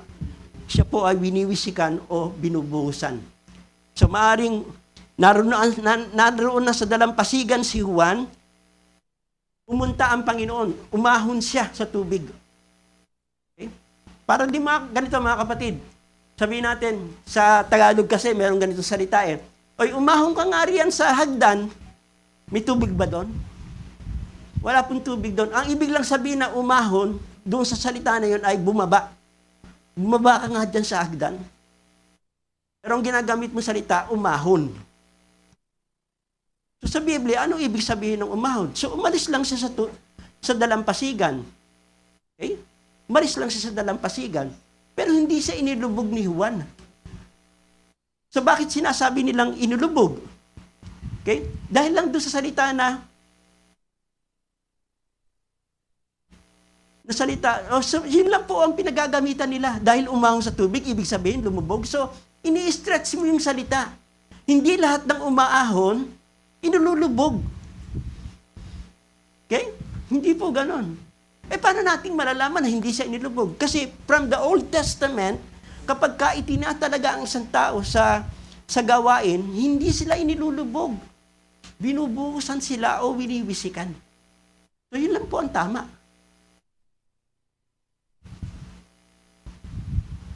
So tingnan din natin yung jailer, yung pong sa bilangguan. Binautismuhan po siya saan? Ni Paul, di ba? Saan? Sa loob ng bahay. Wala pong pool doon. Wala pong swimming pool doon para ilubog siya. And probably, ang ginamit po ni Paul na tubig para buhusan yung pong jailer, yung din pong tubig na ginamit niya para hugasan yung sugat na ipinalo nila kay Apostle Paul. Kaya mas lalong dramatic doon sa jailer yung nangyari kay Paul. Kasi yun din mismo ang ginamit niya ni Paul para bautismuhan yung jailer. Kasi saan po siya binautismuhan, mga kapatid? Ang sabi po ng Biblia, sa loob ng bahay, hindi po sila lumabas. At hating gabi na nun. At bilanggo si Apostle Paul at saka si Silas. So saan po binautismuhan ni Paul yung jailer? Sa loob ng bahay. Ano pong paraan ang ginamit niya? Inilubog siya sa palanggana? Sa timba? Hindi siya pwedeng ilubog doon. Binuhusan siya o winisikan siya ni Apostle Paul. Kasi yun po ang bautismo doon. Okay? So ito po ay public confession o hayagang pagpapahayag. Ito ang formal na nagsasabi sa harap ng iglesia na tinatanggap mo yung pong tipan or covenant ng Diyos. Ito ay pagkilala na ikaw ay marumi, kaya kabubuhusan ng tubig at kailangan ang paglilinis ni Kristo. Si Kristo po ang naglilinis. Kaya kapatid, kung hindi ka pa nababautismuhan, kailangan magpabautismo ka. Kasi utos po yan ng Panginoon. Okay? Hindi po natin ginagawa yan dahil gusto po ng iglesia. Ginagawa po natin yan dahil sinabi po ng Panginoon na gawin natin. Okay? At kung gusto mo maging alagad ng Panginoon, formal na maging alagad ng Panginoon, then you have to be baptized. So bakit po ito mahalaga, mga kapatid? Ang paraan po ay mahalaga dahil sa ito ang nagdadala ng mensahe. Ang paraan ng pagwiwisik ay nagdadalang ng mensahe. Ang biyaya ng Diyos ay bumababa sa atin. Tingnan po ninyo, ang tanong ni Apostle Paul doon sa mga disipulo ni John the Baptist. Tingnan po natin sa Acts chapter 19. Okay? Sabi po ng Acts chapter 19, nakita po ni Apostle Paul sa Gawa. Gawa chapter 19.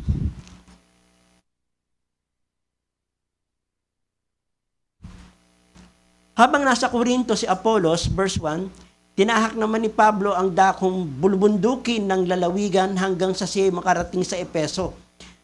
Natagpuan niya roon ang ilang alagad. Alagad nino. Di po sila alagad ni Kristo. Alagad po sila ni Juan Bautista. Verse 2, at sila'y tinanong niya, tinanggap ba ninyo ang Espiritu Santo nang kayo'y sumampalataya? Kailan po tinatanggap ang Espiritu Santo? Hindi po sasampalataya, hindi tatanggap yung Espiritu Santo tsaka sasampalataya. Yung sinasabi nila na regeneration first, preceded faith. Hindi. Sa Biblia po, faith muna bago ka ma-regenerate. Maliwanag po yun, ha? Ang tanong ni Apostol Pablo, tinanggap ba ninyo ang alin, ang Espiritu Santo? Kailan? Nang kayo'y sumampalataya. So hindi po, sabi nila, hindi namin narinig na may Espiritu Santo pala. Tugon nila. Di ba sabi ng Panginoon, babautismuhan niya kayo sa Espiritu at apoy. So sino magbibigay nun? Ang Panginoon. Kailan niya ibibigay yon? Kapag sumampalataya ka. Verse 3, kung gayon, sa ano kayo na bautismuhan? Tanong niya, sa bautismo ni Juan. Tugon naman nila. Ang bautismo ni Juan ay paghahanda sa darating na tagapagligtas. Kaya siya nagbabautismo, ihanda ninyo ang daan ng Panginoon. Kaya siya nagbabautismo. Yun ang sinabi ni Apostle Paul. Kaya sinabi ni Pablo, binautismuhan ni Juan ang mga tumalikod sa kasalanan, ipangaral niya ang pagsisisi sa mga Israelita upang sila'y sumampalataya kay Jesus, ang dumarating na kasunod niya. Nang marinig nila ito, nagpabautismo sila sa pangalan ng Panginoong Jesus. Kaya yung pong nagsasabi, bakit pa ako magpapabautismo? Nabautismuhan na ako ng bata. Hindi ka dapat bautismuhan kung ikaw ay bata kasi hindi ka naman qualified na bautismuhan kung bata ka. Bakit? Kasi hindi ka naman sumampalataya eh. Ang binabautismuhan lang po sa Biblia, mga kapatid, yung mga taong sumampalataya. Yung bata, yung sanggol, wala siyang kakayanan para sumampalataya. Bakit ba bautismuhan mo? Mga kapatid, ang pananampalataya po ay personal, hindi po hinihiram. Ayan, maliligtas siya, ang babautismuhan niya kasi sa pananampalataya ng magulang. Hindi po hinihiram pananampalataya. Ang pananampalataya po ay personal na pagtanggap ng isang tao. Kaya wala pong apo ang Panginoon. Mga anak lang po meron siya. Wala po siyang great-grandson. Wala po. Lagi pong personal. Ikaw mismo ang tatanggap. Ikaw mismo ang sasampalataya. Kaya hindi ka pwedeng ipanganak. Dahil ipinanganak ka sa Christian, tatay mo, nanay mo, born again, dahil Christian sila, Christian ka na rin. Hindi. Hindi pa pwedeng ganun. Okay? Magiging Christian ka lang kapag sumampalataya ka sa Panginoon. Personal mong tinanggap ang Panginoon. Hindi ka pwedeng maging Christian batay sa pananampalataya ng mga magulang mo. Okay? Kaya, wala pong kaso mga kapatid. Kaya nga po, yung ilan po sa atin, doon na to, kung meron pa ilan sa atin dito. Kasi nung una, naglulubog talaga tayo, nagpagbabautismo. Pero nung maituro po ito, pagwiwisik, yung mga nailubog, binisikan po namin. Kasi yun po ang paraan. Kung gusto po natin sundin ang salita ng Diyos, itinuturo ng salita ng Diyos, gawin po natin yung tamang paraan. Okay? Alam po niyo mga kapatid, ito po ang turo. Meron lang pong dalawang kilala, okay, na institusyon na ginawa ang Panginoon. Ano yun? Yung pong bautismo, sakramento, yung pong bautismo at saka communion. Ito po ay dapat gamitin sa pagkakaisa ng iglesia, pero nakakalungkot pong isipin, ang dalawang sakramentong ito na iniwan ng Panginoon ang siyang naging dahilan kung bakit nagkahiwa-hiwalay ang mananampalataya. Bakit? Kasi nagbabautismo bata. Ang sabi ng Biblia, dapat sumasampalataya. Nagbabautismo sa pangalan ng Ama, Anak, Espiritu Santo. Yung iba naman, nagbabautismo sa pangalan ng Panginoong Kristo. Sino doon ang tama? So pagka nabautismohan ka ba sa pangalan ng Ama, Anak, Espiritu Santo, hindi ka tunay na nabautismohan kasi ang sabi ng Scripture, magpabautismo kayo sa pangalan ni Jesus. So sino po sa dalawang tama? Mga kapatid, hindi po nagbigay ng formula ang Panginoon. Paano natin babautismo ng isang tao? Paano pong naintindihan ni Pedro na bautismohan niyo sila sa pangalan ng Ama, Anak, Espiritu Santo? Naintindihan po niya yung utos na yun dahil ang Panginoon na nagsabi nun. Okay? Kaya mabautismohan ka man sa pangalan ng Ama, Anak, Espiritu Santo, synonymous din po yun na nabautismohan ka sa pangalan ni Jesucristo. Parehas lang po yun. Ang problema, nagtatalo-talo ang tao dyan. Okay? Sabihin nila, hindi ka talaga nabautismuhan kasi nabautismuhan ka sa pangalan ng Ama, Anak at Espiritu Santo at hindi sa pangalan ng Panginoong Kristo. So that's ridiculous, mga kapatid. Okay? Kaya meron pong naniniwala ang pangalan ng Ama, Jesus. Ang pangalan ng Anak, Jesus. Ang pangalan ng Espiritu Santo, Jesus. Okay? Kaya daw sinabi ni Peter na magpabautismo kayo sa pangalan ni Jesus. Kasi isa nga lang, di ba? Isa lang nga lang, bautismuhan nyo sila sa pangalan, hindi naman sa mga pangalan. Isang pangalan lang ang sasabihin mo. Ano yun? Pangalan ni Jesus. But the problem is, yung pangalan doon ay hindi po pantawag. Ang ibig pong sabihin ng pangalan doon ay kapangyarihan. Makita ka ng pulis, hinuhuli niya isang tao. Anong sasabihin niya? hinuhuli kita sa ngalan ng batas. May pangalan ba batas? Wala. Ang ibig sabihin lang ng pulis, hinuhuli kita sa kapangyarihan ng batas. Okay? So pag sinabing, bautismuhan niyo sila sa pangalan, ibig sabihin, sa kapangyarihan ng Ama, Anak at Espiritu Santo. Hindi po pangalan pagtawag yun. Tayo, may pangalan tayong pagtawag, di ba? Pero nung sabihin po ng Panginoon na bautismuhan niyo sila sa pangalan, ang ibig po niyan sabihin, sa kapangyarihan, sa ilalim ng kapangyarihan. Binabautismuhan ka sa kapangyarihan ng Ama, Anak at Espiritu Santo. Kaya nga sabi ni Apostle Paul, bakit binautismuhan ba kayo sa pangalan ko? Hindi ko kayo alagad. Hindi ako ang tagapagligtas, si Kristo ang tagapagligtas. Kaya babautismuhan kayo sa kapangyarihan ng kanyang pangalan, hindi sa kapangyarihan ng pangalan ko. Walang kapangyarihan ng pangalan ng sino man tao para magligtas. Bakit? Sa silong ng langit, walang ikaliligtas ang tao maliban sa pangalan ng Panginoon. Okay? Kaya ang tama pong bautismo, mga kapatid, pagbibisik. So yun po ang makikita natin. Old Testament pa lang. Yan na po ang paraan ng paglilinis na ginagawa nila. Kaya ang tawag po ng scripture dyan ay iba't ibang uri ng paglilinis. Pero ang nakalagay po sa Greek, baptismo is different kind of washing. Okay? Diba may panahon na sabi ng Matthew chapter 15, ano sabi ng talata? Verse 1, pagkatapos lumapit kay Jesus ang ilang pariseo at mga pagtuturo ng kautusan galing sa Jerusalem at sila'y tinanong nila, bakit nilalabag ng mga alagad mo ang mga katuroang minana natin sa ating mga ninuno? Kumakain sila ng hindi muna naghuhugas ng kamay. Baptism, ayon sa paraan na ipinag-uutos. Hindi lang basta naghuhugas ng kamay sa kanila, meron tamang paraan. Hindi yung, di ba tayo pagka naghugas, magsasaban? Hindi, sa kanila may tamang paraan. Yung paraan na yun, ang dapat mong gawin. Pagka hindi ganun ang paraan ginawa mo, sa kanila hindi ka pa rin marumi ka pa rin ritually. So meron silang iba't ibang uri ng paghuhugas o baptism. Sumagot si Jesus, bakit naman ninyo nilalabag ng Diyos, nilalabag ang utos ng Diyos dahil sa inyong mga tradisyon?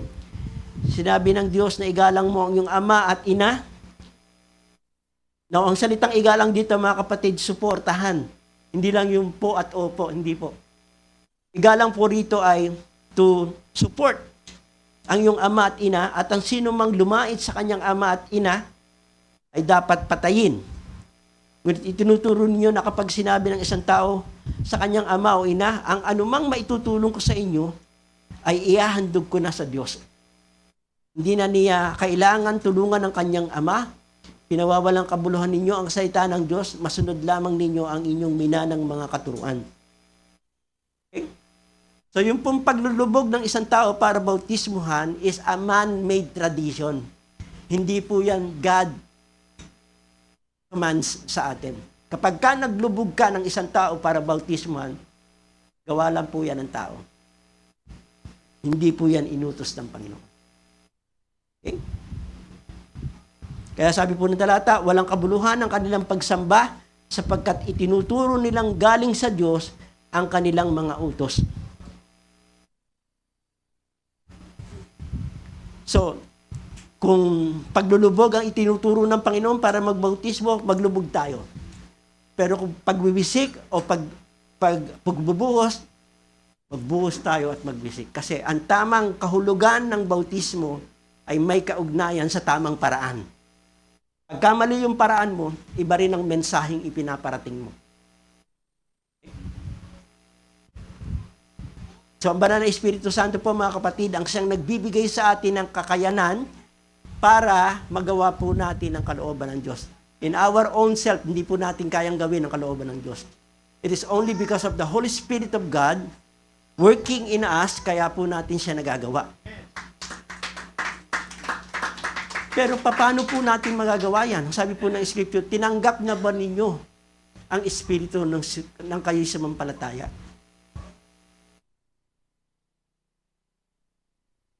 So ang pananampalataya po natin sa Panginoon, kasabay po niyan ang pagtanggap ng banal na Espiritu Santo. Okay? At yan po ay pinapakita through symbol. Saan? Sa pamamagitan po ng pagbibisik o pagbubuhos ng tubig. Kasi ang banal na Espiritu Santo po ay bumababa. Mula sa itaas, pababa. Ganon din po ang tubig. Dahil ang banal na Espiritu Santo po ay bumababa, kaya ang tubig ay dapat bumaba. Hindi dapat ilubog. Ibaba. Galing siya sa taas, hindi galing sa ibaba, pataas, hindi. Di ba ginagawa nila? Galing sa itaas, ay sa baba. Binababa nila. Tsaka nila itinataas. Hindi po ganoon. Dapat bumaba ang Espiritu. Galing sa itaas na bumababa. Bakit ganun po? Kasi nga mali ang meaning eh. Kaya ang paraan din po, mali. Pero kung tama ang meaning, pagkakaisa at identification ng Holy Spirit, mga kapatid, wala pong kapangyarihan ang tubig para mawala ka sa kasalanan. Ang meron lang kapangyarihan para mawala ka sa kasalanan ay ang banal na Espiritu Santo. Now, ang tanging ginagamit po nila tungkol sa bautismo sa tubig na paglulubog ay yung pong nasa Romans chapter 6. Ang sabi po ng talata, ano ngayon ang sasabihin natin? Patuloy pa ba tayong magkakasala upang sumagana sa atin ang kagandahang loob ng Diyos? Hinding-hindi. Tayo'y patay na sa kasalanan. Paano pa tayong mamumuhay sa pagkakasala? Okay? Tayo'y patay na. So ito po mga kapatid ay ating pong pakikipagkaisa sa Espiritu ng Panginoon. Hindi po ito meaning ng baptism. Ang problema po, sa mga naglulubog, ginagawa po nilang meaning ang Romans chapter 6 para ipakita ang paraan ng bautismo. Hindi po yan tinatalakay ni Apostle Paul. Ang tinatalakay po ni Apostle Paul sa Romans chapter 6 ay yung ating pakikipagkaisa kay Kristo. Okay? Kaya sabi po ng verse 3, hindi ba ninyo alam na kayong lahat na nabautismuhan kay Kristo Jesus ay nabautismuhan sa kanyang kamatayan? Notice the word, wala kang mababasang tubig. Ang nakalagay po dyan, hindi po nakalagay dyan na hindi ba ninyo alam na kayong lahat na nabautismuhan sa tubig? Wala pong tubig dyan. So ito po ay spiritual na sinasabi ni Apostle Paul. Sa makatuwid tayo namatay na at nalibing na kasama niya sa pamamagitan ng bautismo upang kung paanong binuhay na muli si Kristo sa pamamagitan ng dakilang kapangyarihan ng Ama, tayo rin ay magkaroon ng panibagong buhay. So sino pong makakagawa niyan? Hindi po yan magagawa ng tao. Ang makagagawa lang po niyan ay ang banal na Espiritu Santo. Kapag tayo po ay nabautismuhan, langka po doon ang kapangyarihan ng banal na Espiritu Santo para masunod po natin ang kalooban ng Diyos. Alam po niyo mga kapatid, maging ang ating po mga pagpapasalamat at pagpupuri, kung gagawin po natin yan sa ating sariling kakayanan, hindi po yan magiging katanggap-tanggap sa Diyos. Pero pagka ginawa po natin yan sa kapangyarihan at patnubay ng banal na Espiritu Santo, magiging kalugod-lugod sa Kanya yan. Doon lang po magiging katanggap-tanggap sa Panginoon ang ating po mga pagpupuri at pagsamba. At alam po natin na totoo po yun sapagkat tayo po'y sumampalataya sa Kanya. Ang sabi po ng Biblia, tatanggapin ninyo ang Espiritu Santo kapag kayo'y sumampalataya sa Panginoon. Sumampalataya ka ba sa Panginoon? Then, nasa iyo ang kapuspusan ng banal na Espiritu Santo para maging kalugod-lugod sa ating Panginoon. Tayo po'y magsitayo. Salamat po, Panginoon, na makapangyarihan sa lahat sa pagbibigay mo sa amin ng mga katotohanan ng inyong salita na dapat po naming sundin. Dalangin po namin ng mga kapatid na nangangailangan, kayo po ang siyang tumugon. Ang mga may sakit, kayo po ang siyang magpagaling. Ang mga may problema, kayo po ang siyang magbigay ng kasagutan sa bawat isa sa amin. Patnubayan po ninyo kami, Panginoon, sa aming pong pag-uwi. Maratnan po namin ang aming tahanan, ang aming pong mga taong naiwanan sa maayos at mabuting kalagayan katulad ng aming silang iniwan. Salamat po, Panginoon, sa araw na ito.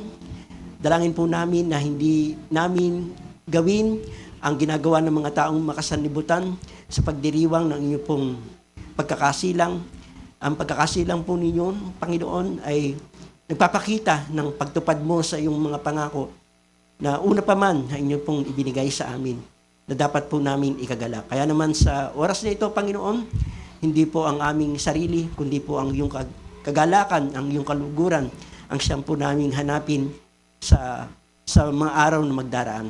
Ang biyaya ng Panginoon, ang kanyang pag-ibig, ang siyang patuloy na mag-ingat sa bawat isa sa atin, pagpalain tayo ng makapangyarihang Diyos. Sa Kanya lamang lahat ng kapurihan at karangalan, ngayon at magpakailanman. Amen.